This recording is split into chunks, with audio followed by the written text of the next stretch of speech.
Vitthalrao Kshirsagar 5 star मित्र मंडळ। आज तुम्ही बघत असाल की आज 4थ्या वर्षी पदार्पण करत आहेत। एक संयुक्त मिरवणूक, एकत्रित 9 मंडळांची मिरवणूक ती आज 11 मंडळांच्या मिरवणुकीत सामील झालं। पूर्णतः 11 मंडळांच्या मूर्त्या या एकाच ट्रॉलीवर आणि सगळ्या मंडळांचे कार्यकर्ते पूर्ण एकजुटीने, एक ताकदीने संयुक्त मिरवणूक कशी असते, एकात्मतेचा संदेश कसा असतो, हा वारंवार आम्ही प्रत्येक वर्षी साध्य करत असतो। आणि याही पुणे शहराला असेल आता देशामध्ये या संयुक्त मिरवणुकीचं नाव झालेलं आहे आणि याचा पायंडा प्रत्येक ठिकाणी आता सगळेजण अवलोकन करत आहेत। आम्हाला खूप याचा आनंद होतोय की याची सुरुवात आमच्या धनकवडी गावात झाली। या मिरवणुकीप्रमाणे अजून काही मंडळाने तुमचं पायंडा पाडलं आहे का, किंवा तुमच्याकडे प्रेरणा घेऊन करत आहे का? याची सुरुवात भरपूर ठिकाणी झालेली आहे। तुम्ही बघत असाल तर पुण्यामध्ये पण एकत्रित दहीहंडी उत्सव साजरा झालेला आहे।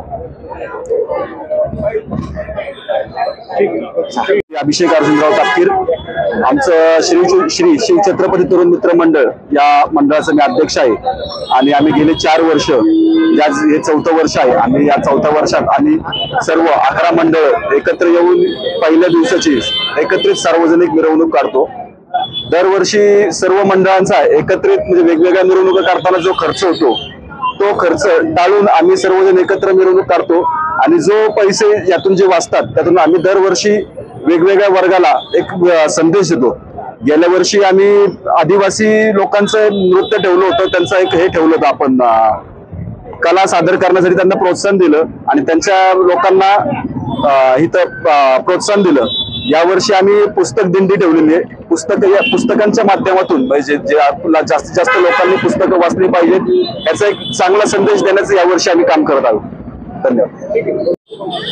खरं तर पुणे ही महाराष्ट्राची सांस्कृतिक राजधानी म्हणून आपण त्या शहराकडे पाहतो, पण सामाजिक सुधारणांचं बीज जे काही देशामध्ये पेरलं गेलं असेल तर त्याची भूमी ही पुणे शहर आणि त्या शहरामधल्या या धनकवडी परिसरामध्ये गेली हे 4थं वर्ष. आज मला कळालं की गेली 4 वर्षापासून एकदम अतिशय चांगल्या स्वरूपाची मिरवणूक सार्वजनिक जी काही मंडळं आहेत ती एकत्र येऊन अशा पद्धतीचा पुढाकार घेऊन एकत्र मिरवणूक आहे आणि विसर्जन मिरवणूक सुद्धा त्यांची एकत्रित केली जाते.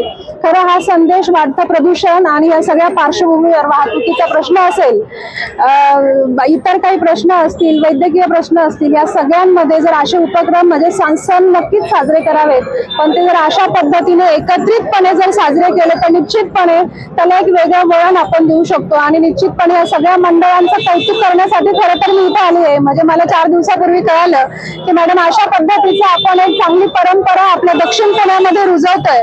तर मी म्हटलं मी निश्चित या उपक्रमासाठी 1 तास झाले मी थांबले, कारण मला हे माझ्या डोळ्यांनी बघायचं होतं, ते अनुभवायचं होतं. कारण हा उपक्रम फक्त दक्षिण पुणे किंवा धनकवडीमध्ये नाही तर त्या संपूर्ण शहरामध्ये आणि किंबहुना संपूर्ण राज्यामध्ये जाणं, त्याचा प्रसार होणं हे जास्त महत्वाचं मला वाटतं. कारण एकत्रित मिरवणुका होतात याचा अर्थ असा होतो की तुमचं जे काही त्या दरम्यान जे काही प्रदूषण होतं, रस्त्यावर जी ट्रॅफिक होती, बऱ्याचदा स्तनदा माता असतात, ज्येष्ठ नागरिक असतात, शाळकरी मुलं असतात आणि ह्या सगळ्या मिरवणुकींच्या माध्यमातून रस्ता पूर्ण पॅक असतो. 2, 3, 4 कधी कधी दिवस त्याच्यामध्ये जातो.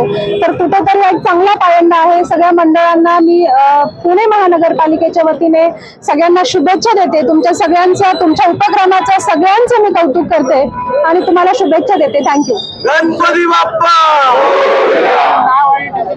मी सुरेखा बनगे, सध्या पुणे महानगरपालिकेत सहाय्यक आयुक्त या पदावर आहे आणि धनकवडी सहकार नगर क्षेत्रीय कार्यालयाची मी सहाय्यक आयुक्त आहे. थँक्यू.